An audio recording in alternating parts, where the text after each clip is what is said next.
History is littered with proud sons and daughters who have given so much to try and understand and push our understanding of the world around us. Scientists delve into the infinitely small and the infinitely big, whilst poets plunge the depths of the human soul. And athletes push our bodies as far as they can physically go to try and understand where they fit into this whole world. But none hold quite as large a place in my heart for the pursuit of excellence and understanding than four incredible mountaineers, Arnold, Beatriz, Helmut, and Leonard. Good evening. I'm Chapman, and we're here tonight to celebrate the lives of these four incredible human beings who sacrificed so much to show us what can be done when you put your instincts aside and dare to fly headfirst straight into the sun.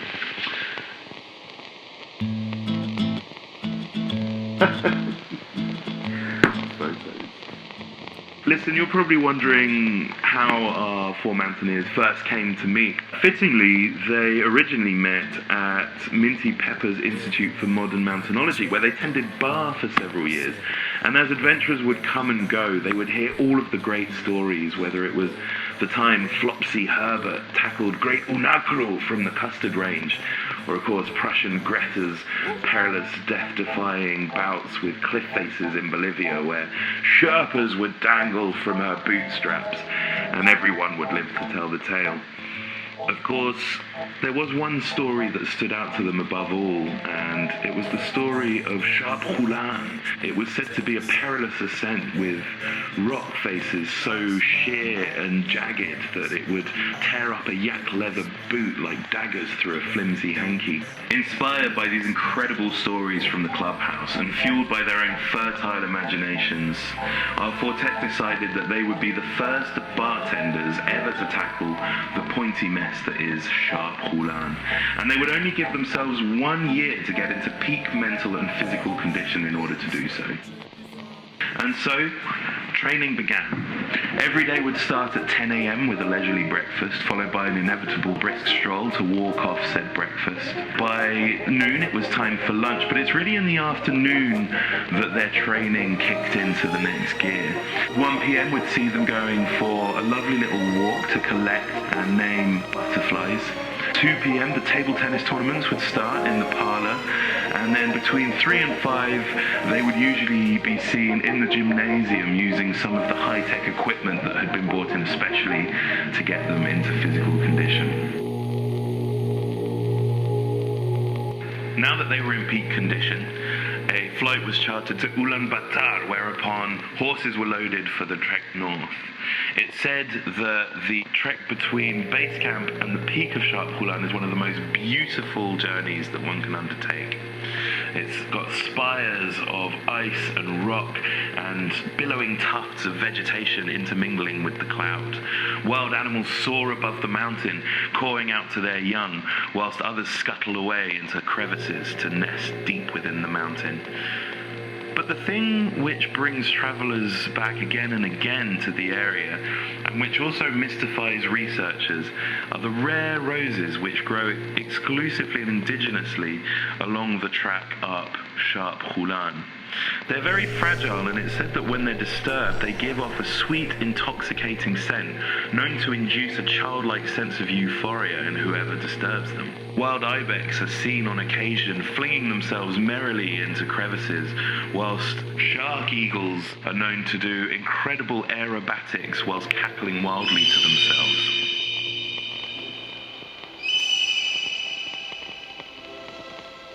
Being thrill seekers of the highest order, and never shying away from the promise of new sensory stimulations, the mountaineers were said to have spent the vast majority of their 9-day trek up the mountain stuffing their nostrils with as many tiny fragrant petals as they could get their hands on.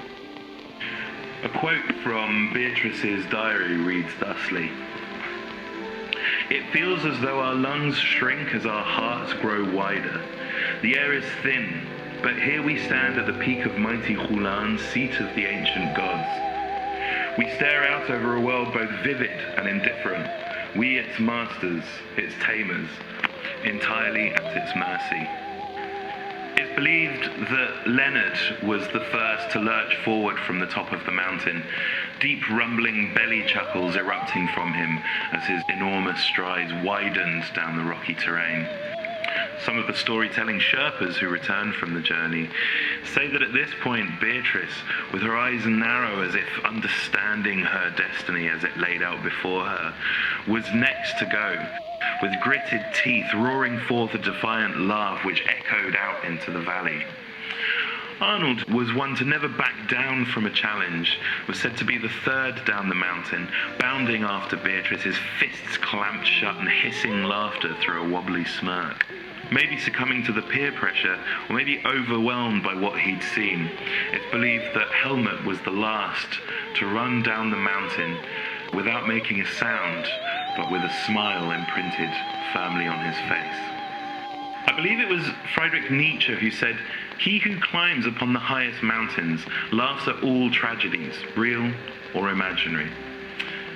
I've got no idea what he meant by that, but it's my hope tonight as we celebrate the lives of these four intrepid mountaineers, that when they stood at the top of Sharp Roulan looking out over an endless valley, that they did understand that quote from Nietzsche, which there's no way of knowing whether they'd read that quote or not, but if they had, I imagine it would be the sort of thing that they might think when they're at the top, although I don't really know, because as I said, I didn't fully understand the quote, and also, as I said earlier, it's very difficult to imagine what they might have been thinking at the top, so that's just a